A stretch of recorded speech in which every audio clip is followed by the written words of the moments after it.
Este tema que vamos a tratar hoy será sobre nuestra relación con Dios. Esta relación con Dios hay que saberla desarrollar. Y yo sé que usted está interesado en desarrollar esta relación con Dios. Y lo vamos a ver a lo largo de la Biblia, cómo nos explica Dios esta relación, cómo se puede acrecentar, cómo se puede desarrollar. Pero quiero hacerle unas preguntas. ¿Cómo ha sido su relación con Dios? ¿Cómo ha sido? A lo mejor usted me dice, bueno, yo nunca he tenido ninguna relación con Dios, no sé qué es eso. Hay otras personas que dicen, sí, yo sí he tenido una buena relación con Dios.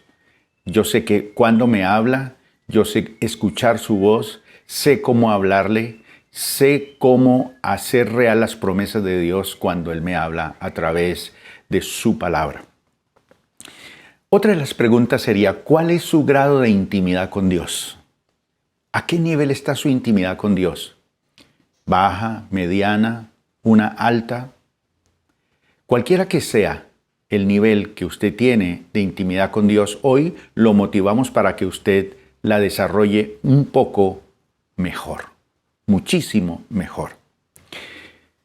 Y la tercera pregunta, antes de entrar en el tema, es ¿en quién has confiado como tu mejor amigo? ¿Quién es esa persona que usted puede catalogar su mejor amigo? Después de contestar estas tres preguntas, quisiera anexarle una más.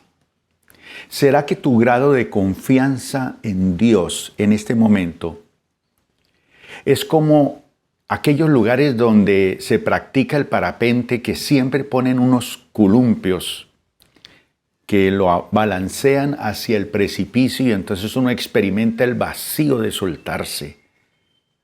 O cuando hay esas atracciones mecánicas en esos grandes parques que están instalados exactamente en unos precipicios impresionantes. Y uno se sienta en el columpio y se va, y uno siente que se va al vacío. Esa cuerda le hace sentir a uno la seguridad. Pero ¿será tu grado de confianza en Dios así como cuando uno practica esos deportes extremos? ¿O será un poco mejor? Tenemos que comenzar hoy pensando por lo menos qué es una relación. ¿Qué es una relación? Y cuando decimos que yo tengo una relación con una persona, con un amigo, con una amiga, tiene que ver con intimidad, con comunión, con tener una relación de comunión con esa persona. Es envolverse con ese alguien a tal punto de compartir experiencias y también para aprender de la otra persona. Y hoy, ¿cuántas relaciones con amigos usted está sustentando? 1, 2, 10, 20, no sé. Lo cierto es que en nuestra vida social siempre tratamos de ampliar nuestro radio de relaciones con personas, con amigos. Podemos nosotros estar rodeados de amigos, de los hermanos de la iglesia, de la familia, pero ¿cuál de estas relaciones ha tenido prioridad en su vida? ¿Sus relaciones familiares, amigos, personas de la iglesia? Bueno, lo cierto es que nosotros, como seres humanos, tenemos que entender que al tener amigos y seleccionar amigos, lo hacemos para abrir nuestro corazón a esas personas, para abrirnos, para relacionarnos, para compartir secretos, pero también para saber en quién es que realmente nosotros vamos a depositar nuestra confianza, a quién vamos a revelar nuestra voluntad, nuestros deseos, nuestros sueños. Siempre es bueno tener amigos.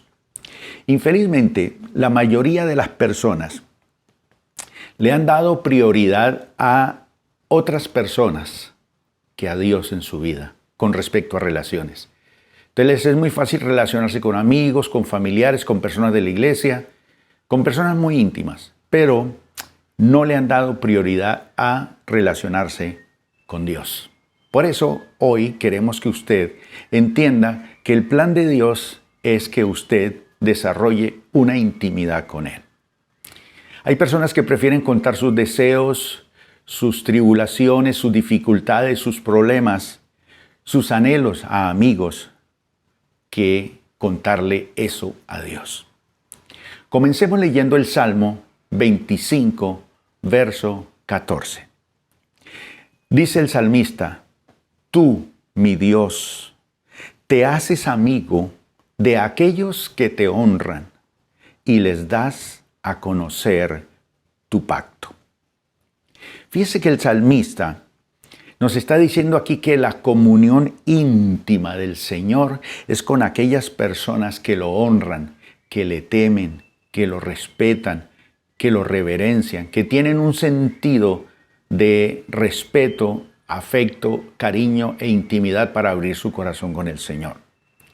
Y dice que a esas personas con las cuales Él se hace amigo de ellos, Él le da a conocer su pacto, sus promesas, sus deseos, sus anhelos, porque los deseos de Dios para nosotros siempre son el bien. Siempre son bien. Dios quiere hacerte bien. Y tenemos que ir al principio de la historia de la humanidad. Cuando Dios creó la tierra y los cielos, dice la Biblia allá en los primeros versículos que la tierra estaba sin forma, vacía, y que las tinieblas cubrían la faz del abismo, pero que en ese desorden, en ese caos, en esa soledad, el Espíritu de Dios ya se movía sobre la faz de la tierra. Pero con la creación de todo ese ambiente en la tierra, que se va desarrollando en ese primer libro de Génesis y en el primer capítulo, nos dice una palabra a medida que Él va creando cada cosa. Las estrellas, el sol, la tierra, los animales, la vegetación, todo esto. Dice, cada vez que creaba algo, según cada día de la semana, dice que Él percibía que lo que había hecho era bueno.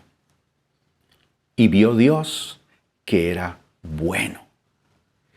Pero Dios aún se sentía solo.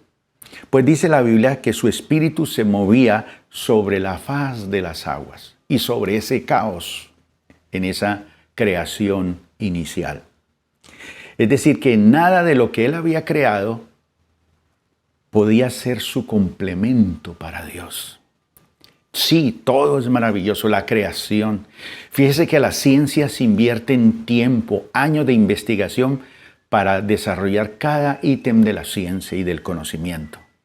Y Dios creó todo con ese profundo conocimiento y la precisión de las cosas y la maravilla de las cosas microscópicas hasta lo macro. Pero dice la Biblia que nada de lo que Él había creado podía ser su complemento.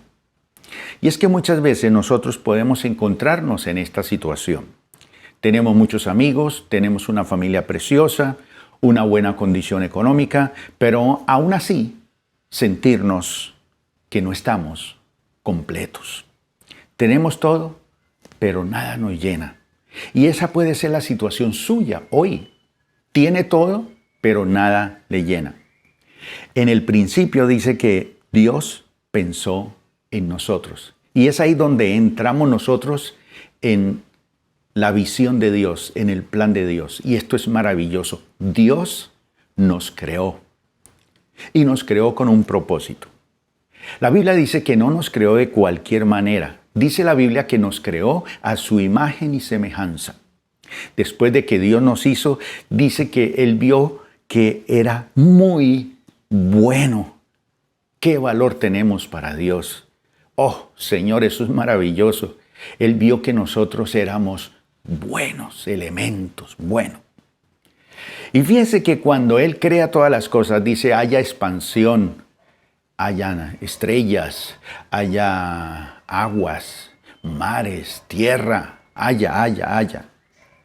Pero cuando llegó a nosotros, dice la Biblia, que sopló aliento de vida sobre nosotros. Es decir, que Él introdujo en nosotros algo que vino directamente de Él. Es decir, su vida, y nos creó a su imagen. Ese soplo nos dio vida.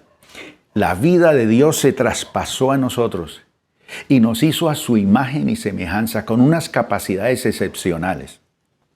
Qué grandioso, ¿te das cuenta de lo maravilloso y de cuánto nos ama el Señor? Hay un pasaje en el libro del profeta Zacarías, en el capítulo 12, verso número 1, que dice así: Este mensaje vino del Señor con respecto al destino de Israel. El siguiente mensaje es del Señor, quien extendió los cielos, puso los cimientos de la tierra y formó el espíritu humano. Qué pasaje maravilloso del libro del profeta Zacarías. Es una profecía y él dice en sus propias palabras, este mensaje vino del Señor. Los mensajes del Señor, lo que él ha plasmado para nosotros es con un destino. En el caso del pueblo de Israel era para el destino de Israel, pero él aún todavía trae ese mensaje para nosotros, porque para usted y para mí Dios ha establecido un destino de bendición. Y sigue diciendo el profeta Zacarías aquí, el siguiente mensaje es del Señor. Esa palabra la necesitamos nosotros. Y él agrega, quien extendió los cielos y puso cimientos en la tierra y formó el espíritu del hombre. Entonces él nos creó a nosotros cuerpo, alma y espíritu. El espíritu es el lugar donde nosotros tenemos comunión profunda con Dios. Ese es el soplo de Dios. Y él sopló sobre nosotros y nos creó, nos dio vida, transmitió su vida, su imagen y su plan y su propósito.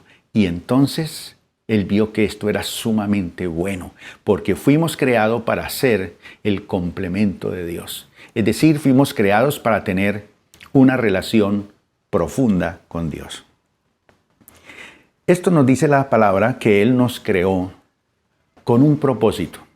Cuando él sopla sobre nosotros su soplo de vida, el plan de Dios es que nos crea a nosotros con la capacidad de contenerlo a él.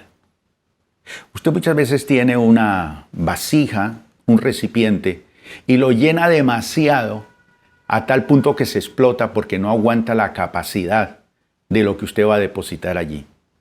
Pues Dios te creó a ti con la capacidad de contener la presencia de Dios en su vida.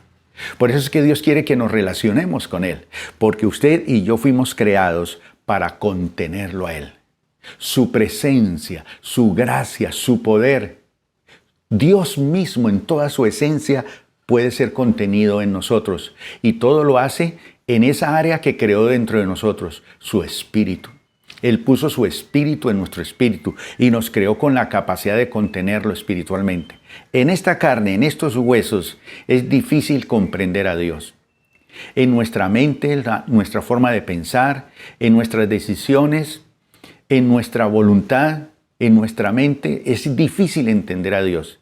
Por eso Él creó nuestro espíritu, porque allí sí podemos contener toda la magnificencia de Dios. Y es ahí donde la palabra de Dios llega para que usted y yo desarrollemos una relación profunda con Dios. Esto es algo así como cuando usted se coloca un guante o se coloca el calzado en sus pies. Esto es así. Su pie calza exactamente allí. Nosotros también podemos calzar en Dios porque así nos creó a nosotros. Pero a lo mejor usted dice, pero ¿cómo es posible que Dios en su grandeza pueda entrar en mí? Bueno, ¿cómo lo hace? Por medio de nuestro espíritu. Nuestro espíritu se ensancha, no tiene límites.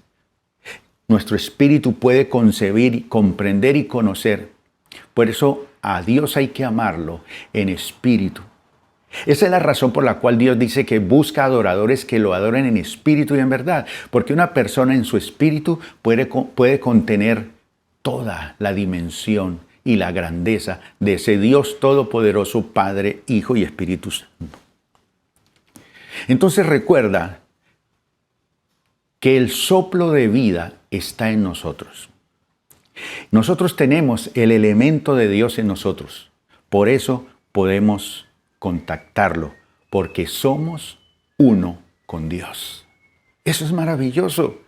Eso fue el plan y el propósito inicial.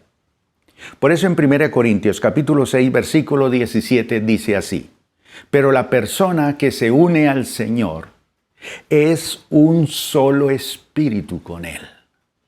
Es decir, que el que se une al Señor, un espíritu es con Él. Esa es la voluntad y el diseño de Dios desde siempre para nuestra vida. Cuando usted y yo tomamos la decisión de unirnos al Señor, ¿cómo se une uno al Señor? Primero tiene que arrepentirse de sus pecados, entregarle su vida al Señor, rendirse al Señor, decirle: Señor, tú eres el Señor de mi vida, te acepto como mi Señor, mi Salvador. Tú moriste en la cruz por mí, tú te ofreciste por mi pecado y ahora, Señor, te necesito, lléname. Y luego viene el Espíritu Santo y nos llena y empieza a ensanchar nuestro espíritu en conocimiento profundo de las cosas secretas y maravillosas de Dios. El que se une al Señor, un espíritu es con Él. Por eso en esa dimensión espiritual es que usted y yo podemos contener a Dios, entender a Dios, recibirlo, relacionarnos y movernos por el Espíritu de Dios. Eso es maravilloso. Entonces la voluntad de Dios es relacionarse con el ser humano. Ese ha sido siempre su deseo. Ahora veamos cómo podemos desarrollar esa intimidad con Dios. Porque a lo mejor usted dice: bueno, pero ¿cómo puedo hacerlo? ¿Qué debo hacer? Le voy a mostrar en esta mañana, de una forma breve y sencilla, 3 disciplinas para desarrollar la intimidad en nuestra relación con Dios. Y es sencillo. La primera la encontramos en el Evangelio de San Mateo, capítulo número 6, verso número 6. Esta es la primera disciplina. Dice así: pero tú, cuando ores, entra en tu cuarto, cierra la puerta y ora a tu Padre que está en secreto, y tu Padre que ve en lo secreto te recompensará en público. Aquí está la primera disciplina para desarrollar una relación íntima con Dios. ¿Cuál es? La oración.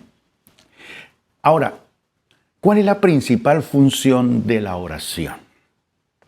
Usted ve que en todo el mundo la gente, según su creencia religiosa, va a sus templos o va a sus lugares a orar. Y pasa horas y horas y horas y horas orando. Algunos dicen: voy a ir a la iglesia porque yo necesito hablar con Dios. Pero ¿sabe una cosa? Y esto es importante que usted y yo lo entendamos. ¿Cuál es la función principal de la oración? La función principal de la oración es oír a Dios, no hablar con Él. Porque algunas personas dicen: no, es que yo voy a hablar con Dios. Entonces voy a orar porque necesito hablar con Dios. Y resulta que va y bla, bla, bla, bla, palabrería y palabrería y palabrería. Y de tanta palabrería que dice, no da tiempo para oír a Dios, porque no ha entendido el principio de la oración. Sí, vamos a pedir. Sí, vamos a interceder. Sí, vamos a orar por muchas cosas. Pero el objetivo principal de la oración es oír su voz. No es tanto hablarle a Él. Es cierto que nosotros vamos a hablarle en la oración, pero la decisión o el sentido profundo de la oración es oír a Dios. Entonces, antes que todo, cuando usted va a la presencia de Dios, como dice este pasaje que Jesús mismo nos dijo, cuando ores, entra en tu cuarto, cierra la puerta y ora a tu Padre que está en secreto. Y tu Padre que ve en lo secreto te recompensará en público. Es decir, que Él va a hablarte. Él nos va a mostrar su voluntad, su propósito. ¿Es necesario tener una vida de oración? Claro que sí. Ese es uno de los principales ítems de la vida cristiana y de la vida cristiana victoriosa. Si usted es una persona que se acostumbra, que crea el hábito de la oración, porque usted necesita oír la instrucción de Dios, su plan y su propósito, entonces esto va a hacer que su vida cristiana sea exitosa. Hay muchos cristianos que no son exitosos, pero no es por el Señor, sino que sencillamente como no oyen las instrucciones de Dios, no hay relación profunda con Dios, no saben para dónde tomar o qué dirección tomar. Entonces toman decisiones en sus propios deseos, en sus propios entendimientos, en sus propios caminos. Entonces necesitamos tener nosotros siempre ese momento que Jesús nos dijo, cierra tu puerta y trata de estar a solas con tu Padre que está en secreto. La pregunta sería, bueno, ¿y cuándo fue la última vez que tuvo comunión íntima con Dios? ¿Cuándo? ¿Con qué frecuencia buscas al Señor en oración?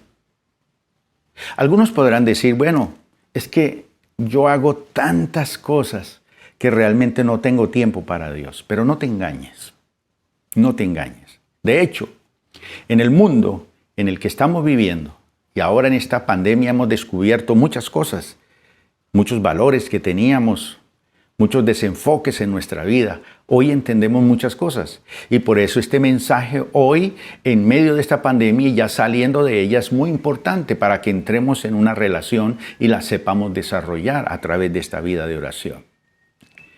En el mundo que vivimos ahora, la gente dice es que yo no tengo tiempo para nada. Es decir, vivimos con nuestra agenda completamente llena. Estamos llenos de quehaceres, mucho estudio, mucho trabajo, mucha investigación y estamos ocupadísimos. Pero es que el rumbo de este mundo lo que quiere hacer es que nosotros no tengamos tiempo para estar a solas con Dios en oración. Vemos que eso no es importante. Voy a perder tiempo orando, voy a perder tiempo, una hora estar allí a solas con el Señor, pero no. Es que usted va al secreto con Dios para oír sus instrucciones y para vivir de una forma que usted cree que por estudiar, trabajar, invertir tiempo en sus cosas va a ser más exitoso. Pues no, es cuando usted entra en el secreto con Dios, entra en esa relación profunda que descubre cómo ser exitoso porque la palabra de Dios va a venir a su corazón. Ahora, ¿qué tal si usted y yo nos levantamos más temprano y le damos prioridad al Señor? Grandes hombres y mujeres de Dios a lo largo de la historia nos han dado testimonio de que el secreto de su vida ha sido ese tiempo a solas con Dios. ¿Acaso no tenemos un horario para todo lo que hacemos? ¿Separa usted tiempo para Dios? Él quiere hablarte, pero Él también quiere escucharte, pero Él desea ser tu amigo. Santiago capítulo 4, versículo número 8 nos dice así: acérquense a Dios y Dios se acercará a ustedes. Lávense las manos, pecadores, purifiquen su corazón, porque su lealtad está dividida entre Dios y el mundo. Fíjese lo que nos dice Santiago, que nos acerquemos a Dios y Él se acercará a nosotros. Dios forma parte de todo. Él está en todas partes, aunque no forma parte de todo, pero Él está en todas partes. Él está en todas partes.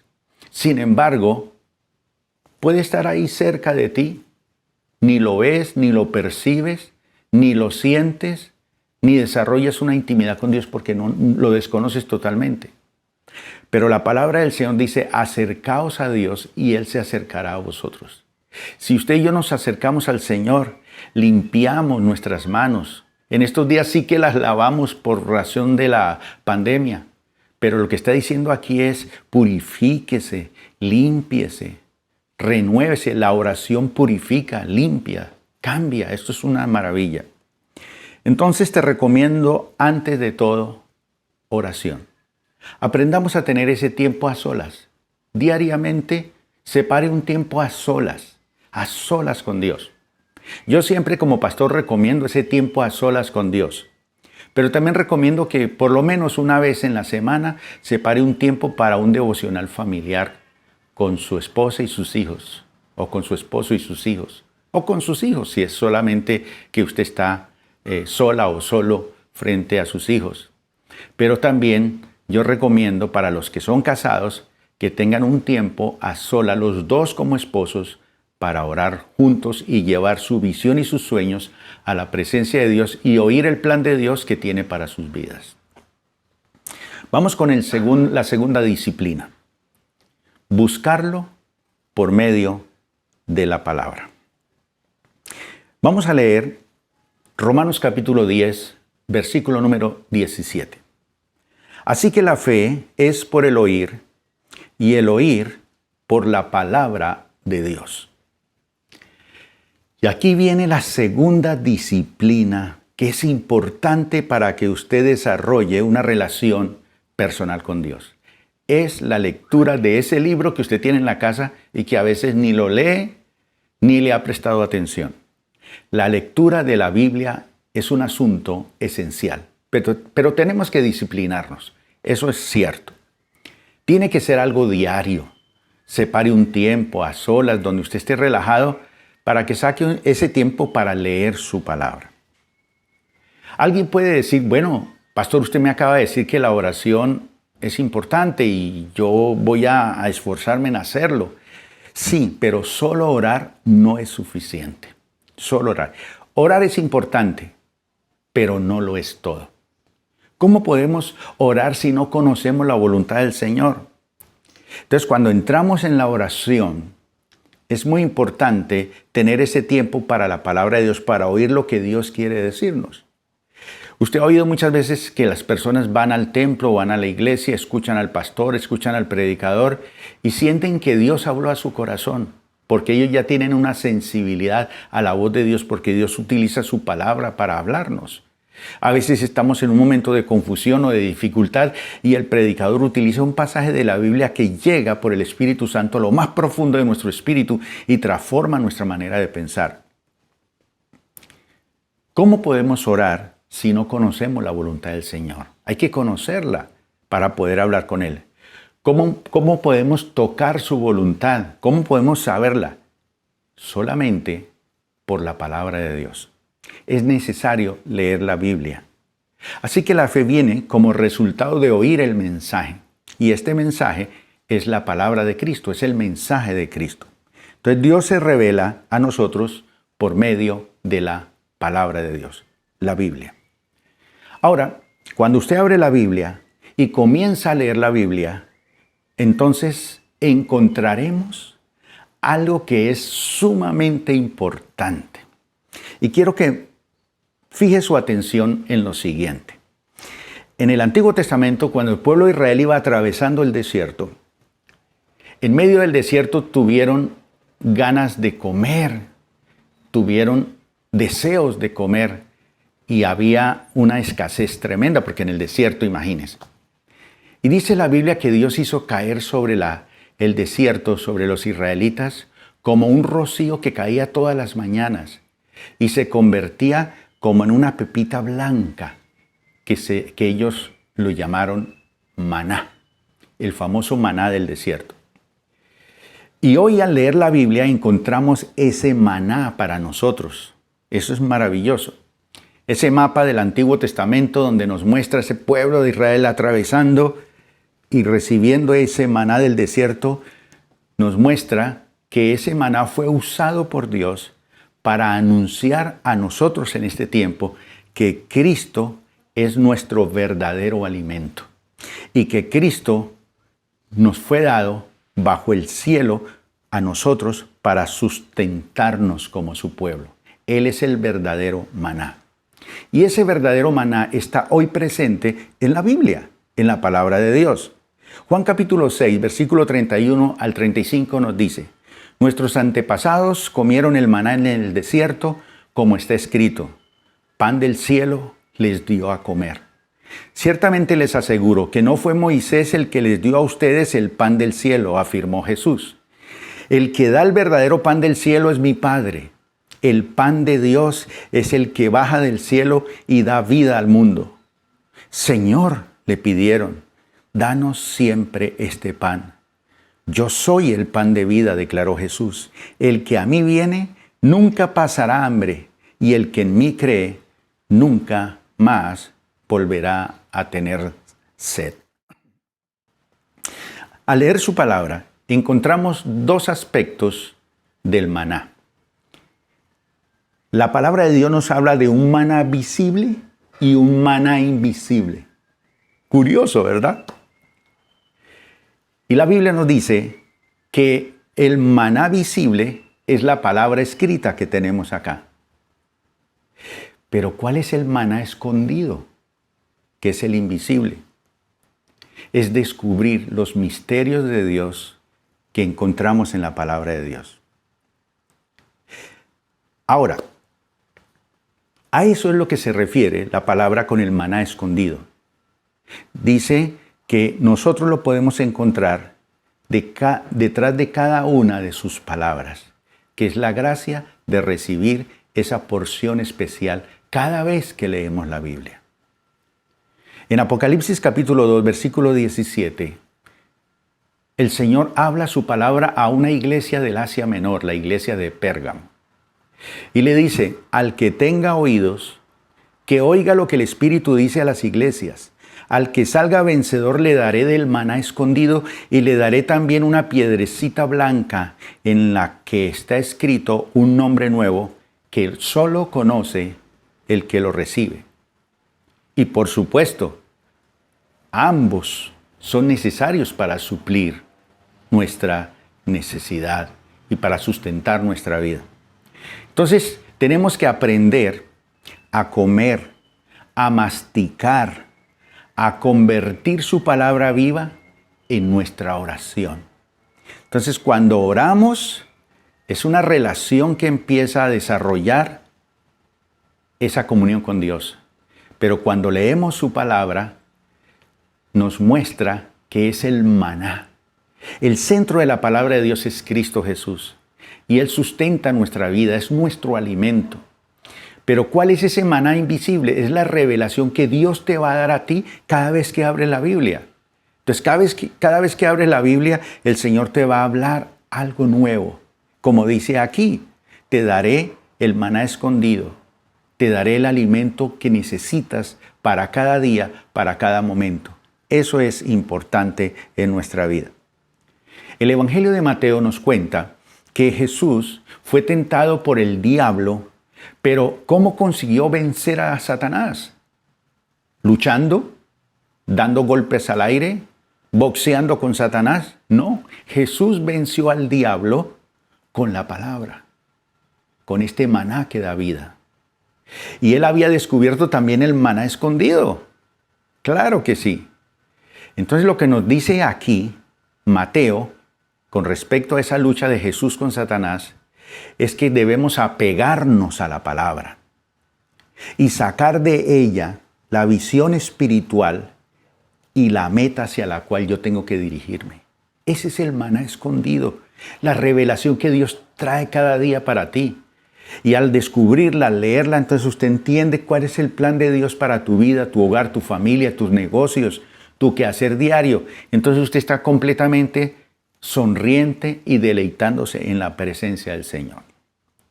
Y para finalizar, la tercera disciplina. En Romanos capítulo 10, versículo 13 nos dice cuál es esa tercera disciplina. Invocar su nombre. Dice acá, porque todo el que invoque el nombre del Señor será salvo. Todo el que invocar el nombre del Señor será salvo, dice aquí la palabra. Invocar el nombre del Señor es una experiencia maravillosa. Fíjese que a veces la gente en un momento de peligro, de dificultad, le clama a su Dios, o le clama a un santo, o le clama a una virgen, o cuando está en crisis dice, bueno, ¿y a quién? ¿Con quién hablo? ¿Con quién hablo hoy? Tengo que llamar a alguien. Pero dice aquí la palabra, todo el que invocar el nombre del Señor será salvo. ¿Cuándo fue la última vez que usted tuvo la experiencia de invocar el nombre del Señor?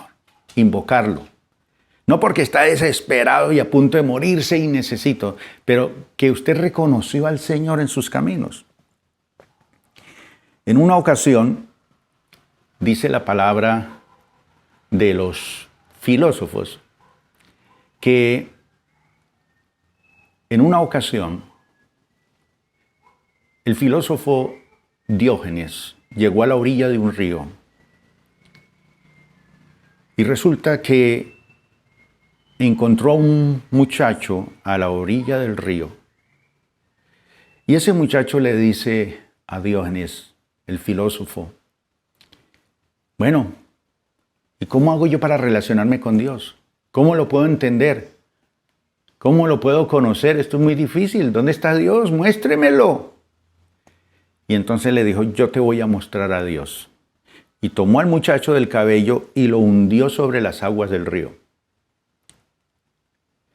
Y allí el muchacho pasó varios segundos hasta que empezó prácticamente a convulsionar y lo sacó cuando ya estaba a punto de ahogarse. Y el muchacho le dice, ¿pero usted qué acaba de hacer? Y cuando él habla así y exhala, inhala también aire, dice, oiga, usted casi me mata.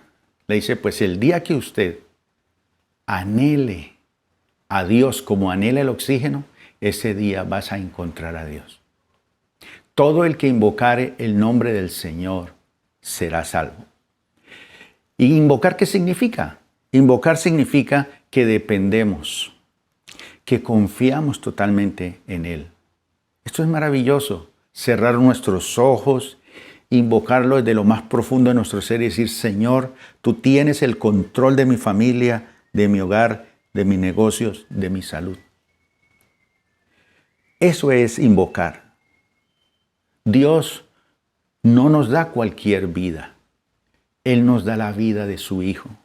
Por eso cada vez que nosotros invocamos el nombre del Señor es como si llenáramos nuestros pulmones espirituales del aire, del oxígeno de Dios que es Jesucristo. A lo mejor te estás ahogando en un momento de mucha dificultad. Estás que te ahogas porque las enfermedades, los problemas, las dificultades, los conflictos en el hogar, la situación del mundo, la vida, te desespera y te ahoga. Pues este es el momento en que usted vaya al Señor e invoque su nombre. Y entonces Él te va a dar la vida, te va a dar el oxígeno celestial, te va a dar el maná escondido, que es Jesús. Jesús es la palabra eterna. Concluyamos. Al practicar estas tres disciplinas, oración, lectura de la Biblia e invocar su nombre, podemos experimentar esta relación profunda con Dios. Y lo va a hacer usted de una manera nueva. Usted va a empezar a conocer a Dios y ya no va a decir el Dios de mi papá, o el Dios de mis padres, o el Dios de mis antepasados, sino que usted va a empezar a hablar de mi Dios, nuestro Dios, mi Señor. Y una vez que experimentamos esta intimidad con Él, no vamos a cambiar esa intimidad por nada, porque entonces reconoceremos el verdadero valor que tiene Jesús en nuestra vida. Cuando nosotros escogemos a Dios por encima de todo lo demás, Él se siente honrado por nosotros. Entonces, ¿qué tal si a partir de hoy, si a partir de este momento, comienza Dios a ser el motivo de alegría en su vida? Nehemías capítulo 8, versículo 10, en la parte tercera dice así, porque el gozo de Jehová es nuestra fuerza. El gozo del Señor es nuestra fuerza. Él te ama. Él nos ama. Valoriza a partir de hoy a ese Dios que hay en ti. Contáctalo. Desarrolla esa relación. No vale la pena estar solo. Cuando Dios creó al hombre y vio que él estaba solo, le creó una mujer que era su complemento. Y cuando Dios creó todo el universo, el cielo y la tierra, Él vio que la única forma para complementarse era creando al ser humano, al hombre y a la mujer que eres tú. Tú eres el complemento perfecto de Dios. Empieza a relacionarse. En el Salmo 25, versículo 12, ¿quién es el hombre que teme al Señor? Él le enseñará el camino que ha de escoger. Por eso en este momento quiero que usted escoja amar a Dios, temer a Dios, hablar con Dios y oír su voz, oír su palabra, invocar su nombre. Cambie todas esas estrategias de vida y métase por esta ruta. Y a través de esta ruta usted va a desarrollar una profunda intimidad con Dios. Dios y usted han sido diseñados para estar juntos. Cierre sus ojos y vamos a orar. Señor, reconocemos que hemos cometido muchos errores. Sabemos que dependemos de ti. Toda nuestra vida es vana sin ti, Señor. Perdónanos por los momentos en que te hemos negado, en que te hemos dejado a un lado. Hoy, Señor, queremos un nuevo comienzo. Queremos tener una relación íntima contigo. Señor, no te quiero solamente como un Dios que está en los cielos, sino como un Dios que habita en mí. Quiero, Señor, que seas mi compañía. Quiero contarte mis secretos, revelarte mis sueños y mis necesidades. Jesús, te amo. Te declaro hoy mi mejor amigo, mi Señor y mi Salvador. Amén. Y para finalizar, le invito para que se conecte con la Iglesia Plenitud. Escríbanos, estamos dispuestos a ayudarte para que desarrolles esta relación íntima con Dios y puedas decir como Job: de oídas te había oído, mas ahora mis ojos te ven. Comienza a relacionarte con Dios y esto va a cambiar definitivamente toda su vida, su familia. Y después de este tiempo de prueba, de pandemia, de encierro y de bloqueos, el desarrollar esta nueva relación con Dios va a ensanchar sus pulmones espirituales, su vida. Descubra lo que Dios tiene escondido en su palabra, en sus propósitos para tu vida a partir de hoy. Dios te siga bendiciendo.